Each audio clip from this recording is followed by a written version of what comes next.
तो कल हमने कर्क लग्न तक देखा था, है ना। उत्तरमुखी बात। देखिए, अभी हम जो चल रहे हैं, पहले आप फिर दिमाग में ले आओ। और ये चार दिशाएं, फिर ये आठ हमने और निकाली, ईशान कोण वगैरह। जरूरी नहीं है कि हर व्यक्ति का मकान जो है ईस्ट फेसिंग हो, या वेस्ट फेसिंग हो, साउथ हो, नॉर्थ हो। ये भी तो हो सकते हैं ना। और होता ही है कई जगह, है ना। सूरज थोड़ा साइड से निकलता हो, तो ये दिशा आ जाएगी, ये दिशा आ जाएगी। तो इनके ऊपर भी हमें देखना है ना। हर किसी का मकान बिल्कुल एग्जैक्ट ना तो ईस्ट पे होगा ना वेस्ट पे। मेन डोर मेन डोर ना तो ईस्ट पे हो, ना वेस्ट पे, ना नॉर्थ साउथ पे। तब इधर हो, बाकी की चार दिशाओं में, तब क्या। तो उसका भी हम देखेंगे, है ना। तो अभी हम चल रहे हैं उत्तरमुखी मकान के लिए। अब आते हैं हम सिंह लग्न पे। सिंह लग्न और नॉर्थ फेसिंग मकान। तो सिंह लग्न को बना लें, इससे समझने में थोड़ी आसानी हो जाएगी।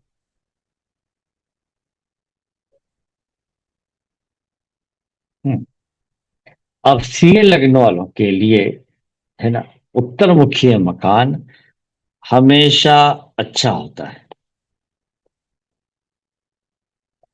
अच्छा होता है ना। किस किस चीज के लिए? धन के लिए, परिवार, और मित्र, और सभी प्रकार के सुख साधन मिलते हैं।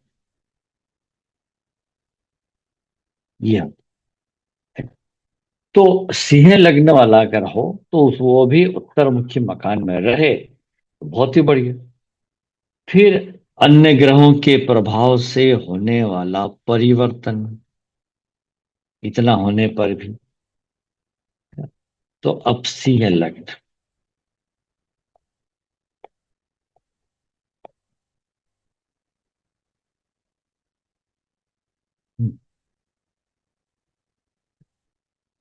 अब सिंह लग्न में देखिए, लग्नेश कौन है? सूर्य। चतुर्थ भाव का स्वामी कौन है? मंगल। तो मित्र है, कोई प्रॉब्लम नहीं, इसलिए ये मकान उसके लिए अच्छा होगा। अब बुध यदि, बुध की बात करें, क्योंकि उत्तर दिशा का स्वामी बुध है। बुध यदि दूसरे भाव में या 11वें भाव में अपनी ही राशि में हो, तब तो बहुत ही बढ़िया। ऐसे व्यक्ति का जो है ना, परिवार बढ़ता रहता है, या ये कहेंगे कि परिवार बड़ा होता है, मल्टीपल होता है। कि धन और परिवार में वृद्धि होती रहती है, संतानें अधिक होंगी वहां पे, है ना?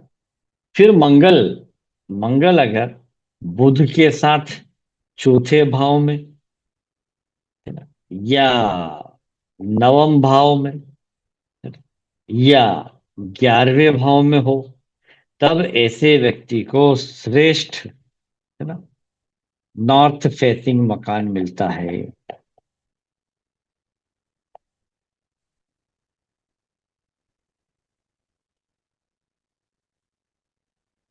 हाँ, ये बात और है कि ऐसा व्यक्ति लंबे समय तक उस मकान में नहीं रहता, लंबे समय तक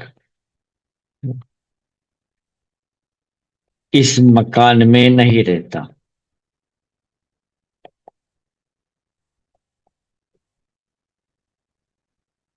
जी। फिर आ जाते हैं अपन इस चौथे भाव में, है ना। राहु हो या केतु, यहाँ केतु हो तो यहाँ राहु, या शनि हो। हम्म। तो राहु केतु शनि राकेश, या राहु केतु शनि यहाँ हो, तो ये बिल्कुल भी ठीक नहीं है।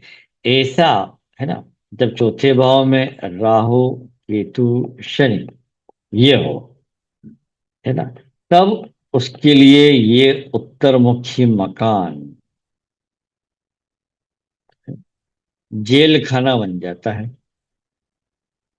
जेल खाना समझो, अस्पताल बन जाता है। यहाँ पे उसे कई कष्ट, है ना, दुखों का सामना करना पड़ता है।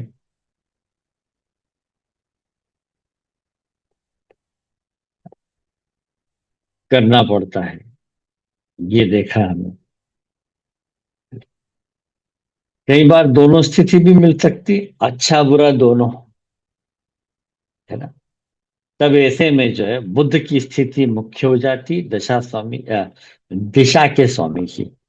उसको देखना चाहिए, वो अगर अच्छी स्थिति में है तो ये जो है इनका प्रभाव थोड़ा कम हो सकता है।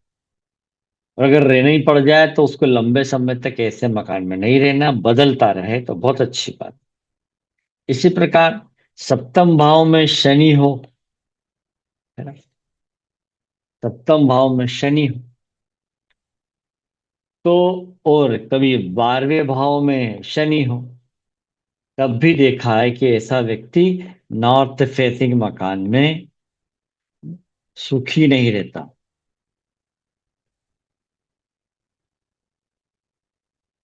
यहां भी उसको तकलीफ होती रहती है, ऐसा। और ना ही पैतृक संपत्ति प्राप्त होती है।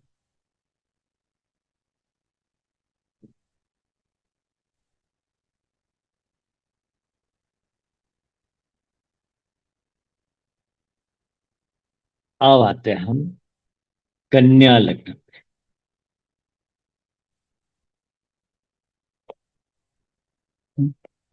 और नॉर्थ फेसिंग मकान। चलिए ये बनाते हैं।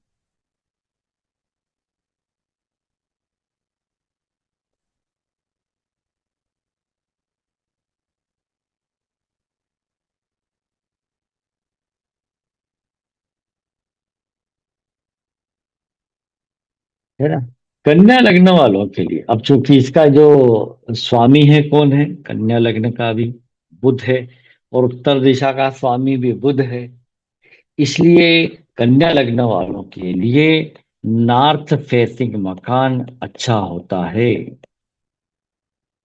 क्या, श्रेष्ठ लिखते हैं हम, बल्कि श्रेष्ठ होगा।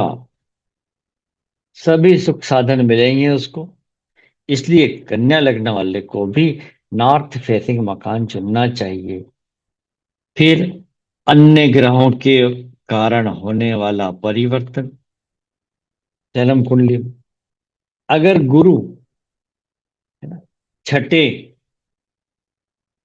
है ना, और बुध, गुरु बुध छठे या यहाँ पर 8वें या 12वें में आ जाए, है ना, दोनों या दोनों में से कोई एक, तब तो उसको, है ना, स्वयं के घर का, ये स्वयं के नॉर्थ फेसिंग मकान का, है ना, नॉर्थ फेसिंग मकान में रहने को नहीं मिलता।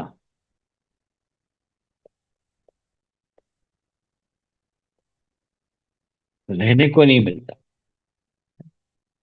लेकिन अगर वो सरकारी काम में हो, सरकारी जॉब में हो, तो उसको राजकीय आवास, जो गवर्नमेंट द्वारा अलाट होते हैं, राजकीय आवास मिलता है। ये बात। फिर ये चतुर्थेश कौन है, गुरु। गुरु बुद्ध में तो कोई प्रॉब्लम नहीं है ना, इन दोनों में। तो गुरु बुद्ध, है ना, अब गुरु आ गया। और शुक्र, शुक्र, गुरु और शुक्र यदि इस चौथे भाव में या सप्तम भाव में हो या नवम भाव में हो, क्योंकि यहाँ गुरु की राशि है ना, तब एक से अधिक मकान, एक से अधिक मकान या प्रॉपर्टी होगी। और, है ना, बड़ी संपत्ति, साइज बड़ा हो, बड़ी साइज की, प्लॉट साइज बड़ा हो, बड़ी साइज की संपत्ति, वाहन भी होगा तो बड़ा होगा। ये देखा है। 11वें भाव में चंद्रमा की राशि पड़ती है, तो चंद्रमा और गुरु दोनों ही अगर 11वें भाव में हो जाए, तब तो वो भी उत्तम। ऐसा व्यक्ति जो है ना नीचे से ऊपर उठता है, कब, जब चंद्र प्लस गुरु इस कन्या लग्न में कहां पर हो? 11वें भाव में।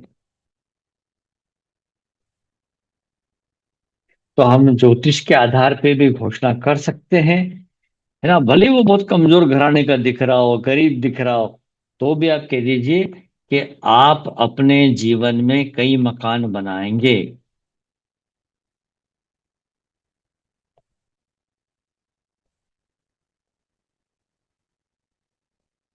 सर एक बात बोलूं। हाँ जी। मेरा कन्या लग्न है, मेरा चंद्रमा भी 11 में है, गुरु है वो 12 में है। तो मेरा अच्छा। घर भी बड़ा है, मेरी गाड़ी भी बड़ी है। और हम्म। 12 की वजह से मैंने यहाँ यूएस में हाउस बनाया, तो हाँ, ये तब भी विदेश का मिल भाव। तो रहा है। जी जी। या हाँ, या सो बढ़िया। सभी मैच तो हो रहा है मेरा, और शुक्र 9th में है, तो मेरा घर इतना बड़ा है और ब्यूटीफुल भी है। बहुत बढ़िया। हाँ,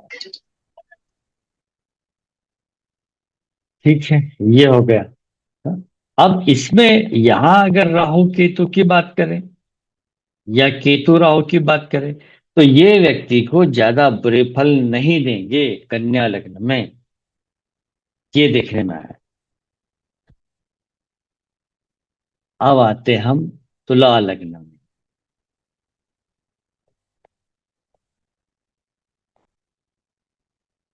तुला लग्न और नॉर्थ फेसिंग मकान।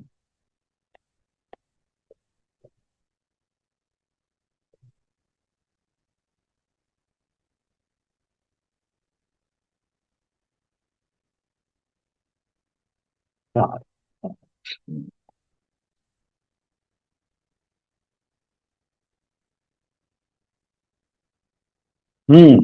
अब देखिए ना, ये तुला लग्न, इसका स्वामी होता है शुक्र, चतुर्थ भाव में शनि की राशि है, दोनों आपस में क्या है? मित्र हैं। इसलिए तुला लगने वालों के लिए भी नॉर्थ फेसिंग मकान बढ़िया रहेगा। अब शनि है वहां पे, तो धार्मिक व्यक्ति धार्मिक होगा, वहां पर धर्म की अधिकता होगी, या धार्मिक लोग अधिक होंगे। फिर बाहरी, सॉरी, क्या बोलते हैं, विदेश यात्राएं अधिक होंगी।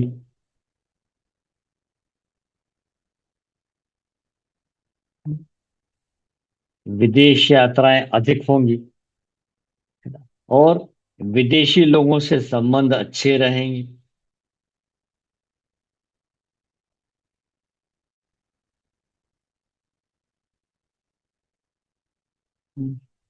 जैसे कई विदेशी उनके मित्र रहेंगे। अब इसमें भी अन्य ग्रहों के कारण होने वाला परिवर्तन। अब बुध, जो कि उत्तर दिशा का स्वामी है, वो सूर्य, है ना, या गुरु के साथ यहाँ हो दशम भाव में, ये तो अपने, है ना, तो ऐसा व्यक्ति स्वयं के बल पर, स्वयं के बल पर, स्वयं की कमाई से बल पर बड़ा और सुंदर मकान बनवाता है, सुंदर भवन बनवाता है, ऐसा कहें। वो भी उत्तर मुखी, और वो भी कम उम्र से ही बन जाता है, कम उम्र से ही ये एक्टिव हो जाता है। शुक्र जो कि यहाँ लग्नेश है, और गुरु अगर यहाँ दशम में आ जाए, तो भी बहुत अच्छा माना जाता है ना? लेकिन अब इस तुला लग्न में यहाँ राहु हो, यहाँ केतु हो, या यहाँ केतु यहाँ राहु हो, तब किसी ने इस प्रकार के मकान में किसी न किसी प्रकार का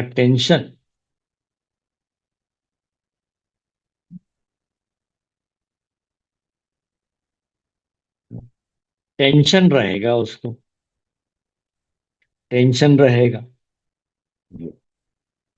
और परेशानियां भी आती रहेंगी उसको, कुछ कार्यों में रुकावटें आ जाना। और अगर इस चौथे भाव में इस चौथे भाव में मंगल, मंगल के लिए तो ये राशि अच्छी है। और सामने अगर यहाँ गुरु और चंद्र आ जाए, तब ऐसे व्यक्ति को विवाह के बाद अच्छा मकान मिलता है। विवाह के बाद, है ना, बढ़िया मकान।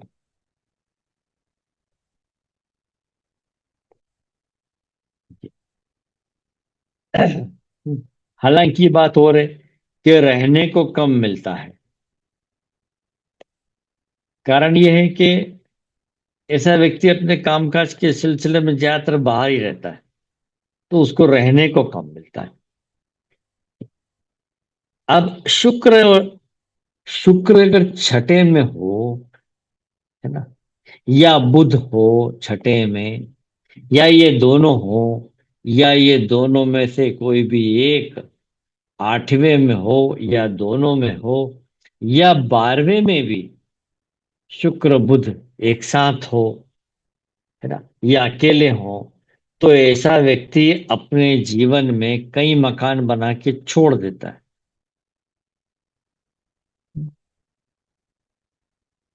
कई मकान बनाकर छोड़ देता है।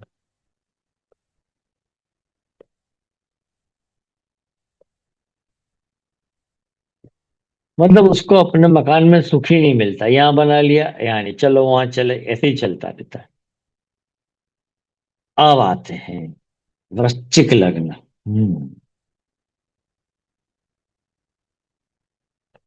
वृश्चिक लग्न, इनके लिए south facing, sorry, north facing की बात करें।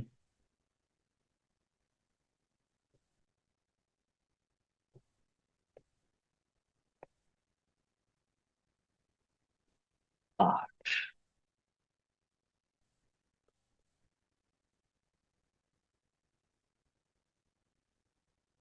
या लग्नेश हो गया मंगल, और चतुर्थ भाव का हो गया स्वामी शनि। तो भाई ऐसे व्यक्ति के लिए नॉर्थ फेसिंग मकान अच्छा नहीं होता। मकान शुभ नहीं होगा।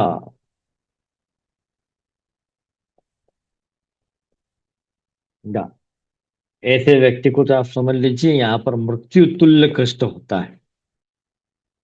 मृत्यु तुल्य का मतलब है मरते समय जो कष्ट होता है वैसा कष्ट होगा, ऐसा। फिर भी इसमें परिवर्तन अन्य ग्रहों की स्थिति के कारण। अगर शनि यहाँ चौथे भाव में हो, तब तो समझिए किसमें, वृश्चिक लग्न, उसका स्वयं का मकान बनना ही बड़ा मुश्किल हो जाता है। ऐसी स्थिति शनि के सप्तम में होने पर, या दशम में होने पर, है ना, या इस दूसरे भाव में होने पर भी होगी वृश्चिक लग्न वाले को, है ना, ये देखा। लेकिन शनि के साथ शुक्र पंचम भाव में हो, या यहां पर सप्तम भाव में शनि के साथ शुक्र आ जाए तब, या शुक्र और शनि 12वें भाव में हो तब, तब उसको 36 वर्ष की आयु के बाद,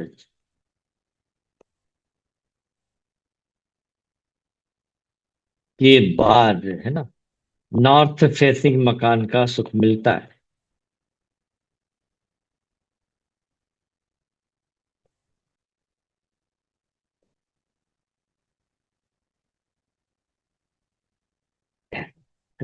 और अच्छा रहता है। इसके अलावा इसको हटा दें। इसको भी हटा दें। हाँ, इसके अलावा अगर पंचम भाव में गुरु, या नवम भाव में गुरु, या इस दूसरे भाव में गुरु अकेला हो, है ना, कहा, 5, 9 या 2 में गुरु हो, या चंद्र साथ हो, चंद्रमा साथ हो, तो एक से अधिक नॉर्थ फेसिंग मकान होंगे।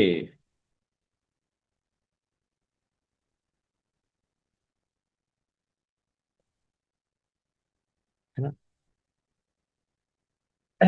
और इन सब में उसको रहने का बराबर मात्रा में सुख मिलता है। और अब वृश्चिक लग्न वाले के चतुर्थ भाव में राहु हो या चतुर्थ भाव में केतु हो, तब उसका मकान पुराना होगा और उसमें वास्तु का दोष अवश्य होगा। इसी प्रकार से मंगल शनि ये दोनों चौथे भाव में हो या कहीं से भी वृश्चिक लग्न में मंगल शनि, है ना, इन दोनों की दृष्टि, कोई सी भी दृष्टि एक साथ भी होती है, दोनों की दृष्टि चौथे भाव पर हो तो मकान में उपद्रव, तोड़ फोड़, चोरी या डाका पड़ता है। डाका, लूट, ये होता है। तो ये नुकसानदायक है वृश्चिक लग्न में इस प्रकार की स्थिति। अब आते हैं धनु लग्न।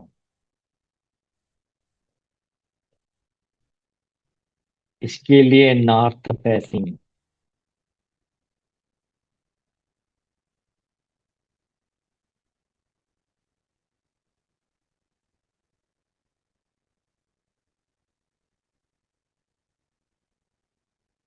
धनु लग्न, नो।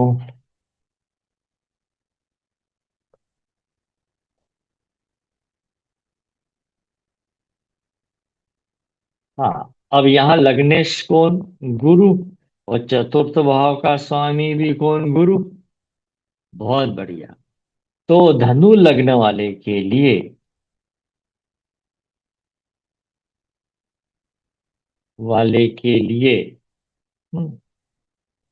नॉर्थ फेसिंग मकान, हाँ, श्रेष्ठ।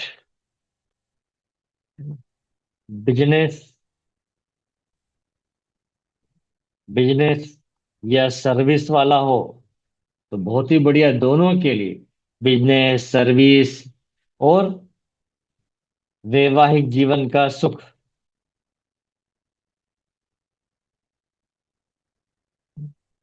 सुख कम आयु में ही मिल जाता है। कम आयु में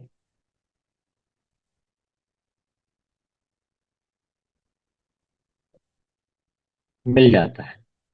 इसके लिए धनु लग्न वाले को ये देखने में आया है। अब अन्य ग्रहों की स्थिति के आधार पे कुछ परिवर्तन चेक करते हैं यहाँ पे। अब बुध जो कि उत्तर दिशा का स्वामी है, वो अगर सप्तम में आ जाए जहां स्वयं बुध की राशि है, या दशम भाव में आ जाए जहां बुध की राशि है, तब ऐसा व्यक्ति एक से अधिक मकान भी बनाएगा और सामाजिक जीवन में उसका स्तर ऊंचा रहेगा समाज में। इसी प्रकार शुक्र अगर यहाँ पर आ जाए चौथे भाव में या 11वें भाव में अपनी राशि में आ जाए, तब तो ये भी बढ़िया सुख देगा एक से अधिक मकानों के लिए। और लग्जरी आइटम ज्यादा होंगे ऐसे मकान में, सब प्रकार की सुख सुविधा।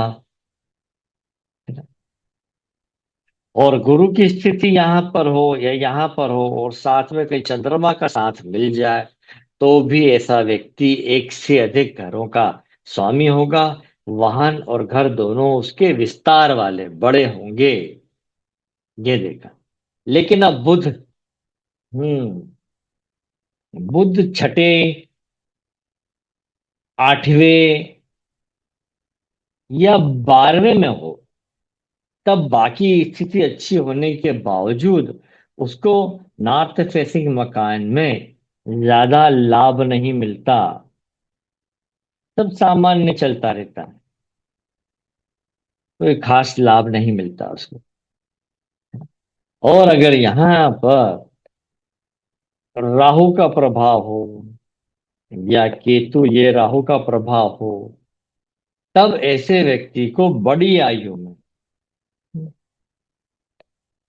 बड़ी आयु में पुराना नॉर्थ फेसिंग मकान हो या कोई और भी होता तो पुराना और वास्तु दोष वाला मकान मिलता,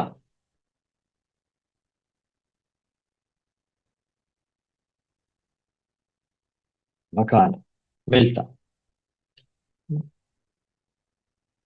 अब आते हैं मकर लग्न पे।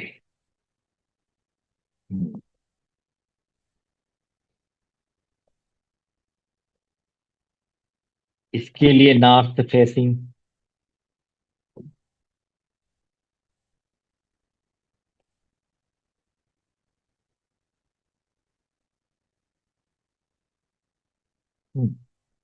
10, 11, 12, 1, 2, 3, 4, 5। अब बताइए इसके लिए नॉर्थ फेसिंग मकान अच्छा रहेगा क्या? एक नजर देख के बताएं। लग्नेश कौन? शनि। चतुर्थेश कौन? मंगल। क्या ये आपस में मित्र हैं? नहीं। बस तो मकर लग्न वाले के लिए उत्तर मुखी मकान अच्छा नहीं होता है। ठीक है। किसके फल देगा वो? उत्तर दिशा के स्वामी के। वो जिन भावों में उसकी राशि पड़ी हो, कहाँ पड़ी है? ये यहाँ पर। इसका मतलब क्या देगा उसके लिए? वो रोग। और यहाँ पर भी है। यहाँ क्या होगा? धर्म की हानि, पिता की हानि, पिता की कम उम्र होना, ये फल मिलेंगे उसको। हाँ, बुध यदि ऐसे में तीसरे भाव में आ जाए, या बुध नवम भाव में आ जाए, तब अच्छा माना जाएगा। सॉरी, यहाँ पे तो 6 नंबर है ना, यहाँ पर ठीक नहीं है ना। तो यहाँ बस, यहाँ पर जो है बुध तीसरे भाव में आ जाएगा तो अच्छा माना जाएगा, है ना। और अगर दशम में भी अगर बुध है, तो बुध यहाँ से अपने ही भाव को देखेगा, ये क्या बोलते हैं, चतुर्थ भाव को देखेगा। और नॉर्थ फेसिंग का है तो बुध इस दिशा का स्वामी है, इसलिए बुध अगर दशम भाव में है तो उसके लिए उत्तरमुखी मकान ठीक रहेगा। ध्यान चाहिए कि कुछ जो है दोषों में कमी आ जाएगी, ज्यादा नहीं। हाँ, सप्तम भाव में गुरु प्लस चंद्र हो, ये तो पत्नी की तरफ से या ससुराल की तरफ से अच्छे मकान की प्राप्ति होती है ना? तो अगर वो अपनी पत्नी के नाम पे मकान रखता है तो उसको फिर ये नॉर्थ फेसिंग मकान में सुख मिलेंगे। अब आते हैं कुंभ लग्न पे।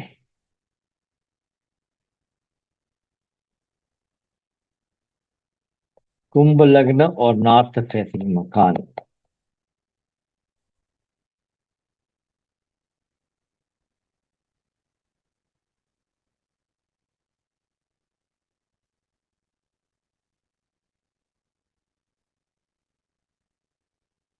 हम्म।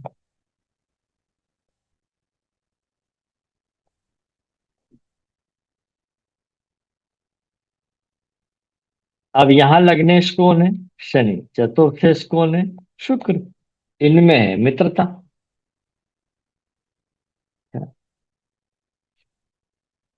उसके बावजूद,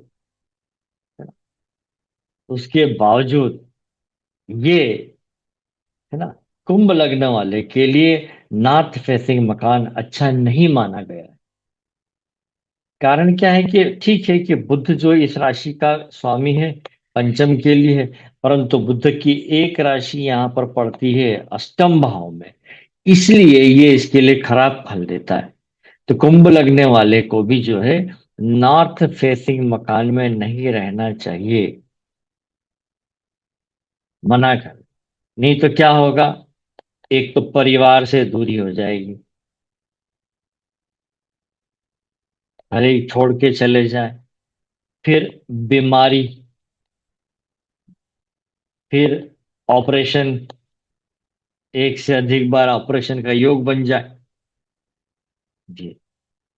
ऐसा व्यक्ति मेहनत बहुत करता है और उसको पैसा भी कम मिलता है, तो ये ठीक नहीं है।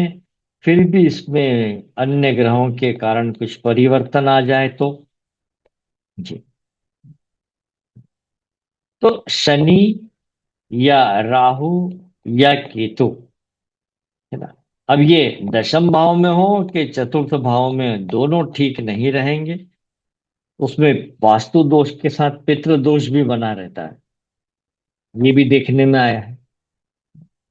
अब शुक्र जो कि ये दूसरे भाव का स्वामी है ना, सॉरी, चौथे भाव में इसकी 2 नंबर राशि पड़ी, इसलिए मेरे मुंह से दो निकल गया। शुक्र जो कि चौथे भाव का स्वामी है, अगर ये नवम भाव में भी हो तब भी ठीक है, क्योंकि नवम भाव में उसी की राशि है ना। तो अपने जीवन का अधिकांश समय जो है वो अच्छे मकान में गुजार देता है, सामान्य रूप से कोई बुरा नहीं। अब दूसरे भाव में ऐसे में अगर गुरु प्लस चंद्र आ जाए, है ना, या 11वें भाव में जहाँ गुरु की राशि पड़ती है वहां गुरु प्लस चंद्र आ जाए, तब ऐसे व्यक्ति के लिए, है ना, उत्तरमुखी मकान फिर भी अच्छे फल देगा। ये बात अच्छी, और पैसे की कमी नहीं रहेगी। तो पॉजिटिव नेगेटिव 2 पॉइंट आ गए। अब आते हैं हम मीन लग्न पे।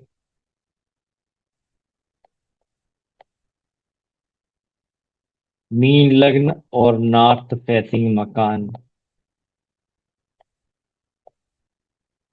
हम्म।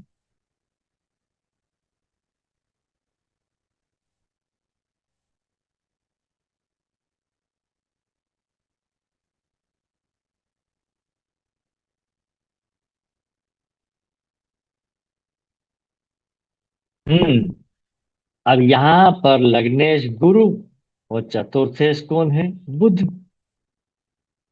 दोनों में कोई शत्रुता नहीं है, इसलिए मीन लग्न वाले के लिए बहुत बढ़िया रहेगा। नॉर्थ फेसिंग मकान इसके लिए बढ़िया है ना। वो अगर विदेश में भी होगा तो होगा क्या, वो स्वयं के देश में ही अच्छा मकान बनाएगा। स्वयं के देश में अच्छा ऐश्वर्य वाला, मतलब महंगे महंगे सामान होंगे, उसके अंदर लग्जरी होगा। और ऐसे व्यक्ति के लिए कामकाज भी जो है श्रेष्ठ मिलता है उसको, श्रेष्ठ कामकाज रहेगा, है ना। फिर मैरिड लाइफ अच्छी रहेगी।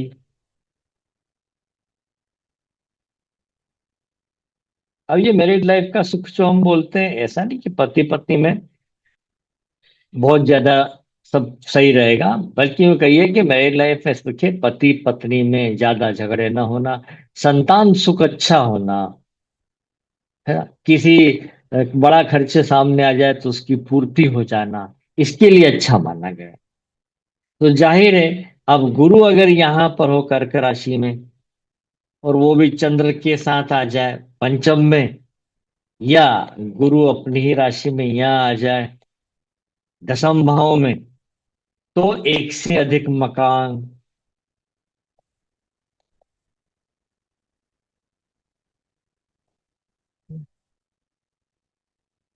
एक से अधिक मकान का सुख मिलेगा।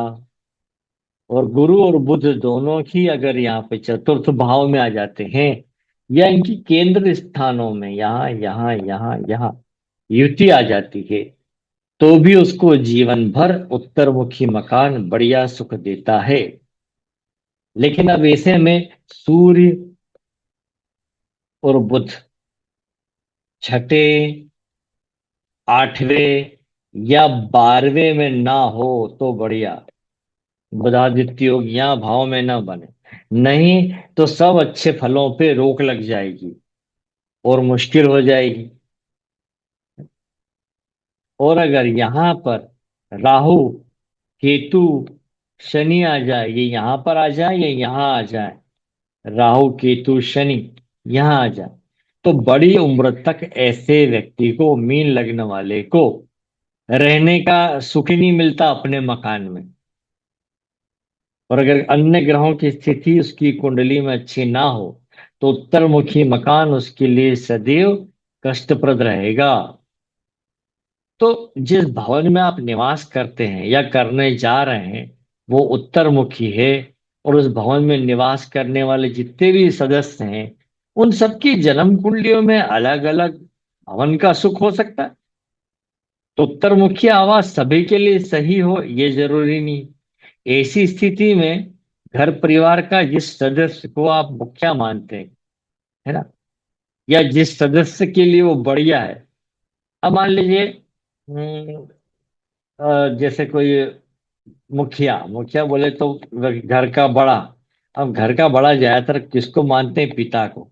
पिता अपने संतानों के साथ, उनकी जीवन साथियों के साथ रहता हो इस घर में, है ना, और उसकी पत्रिका अच्छी नहीं है किसके लिए? नॉर्थ फेसिंग के लिए।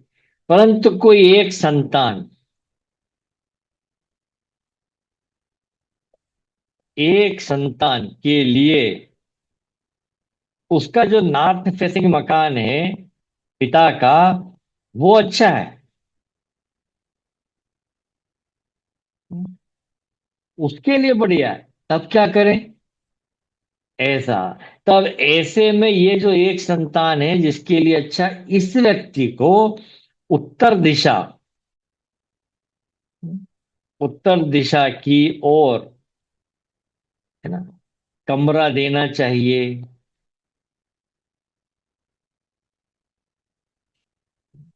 कमरा देना चाहिए तो भी उसके लिए ये बढ़िया फल दे देगा। तो ऐसे कंडीशन में जब परिवार के सब सदस्यों के लिए देख लिया कि किसके लिए ऐसा मकान अच्छा है, तो किस सदस्य के लिए बहुत ही बढ़िया है, उसको दे दीजिए। तो अब वो उसको बैलेंस कर लेगा, है ना।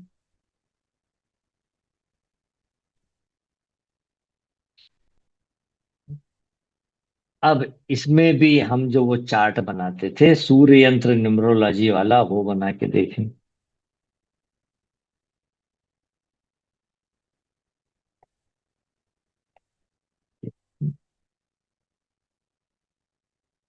तो ये नॉर्थ, ये साउथ, ये ईस्ट, ये वेस्ट, है ना, ये आग्नेय कोण है ना, तो ये ईशान कोण है। ईशान, ये वायव्य कोण है, तो ये नैऋत्य कोण है।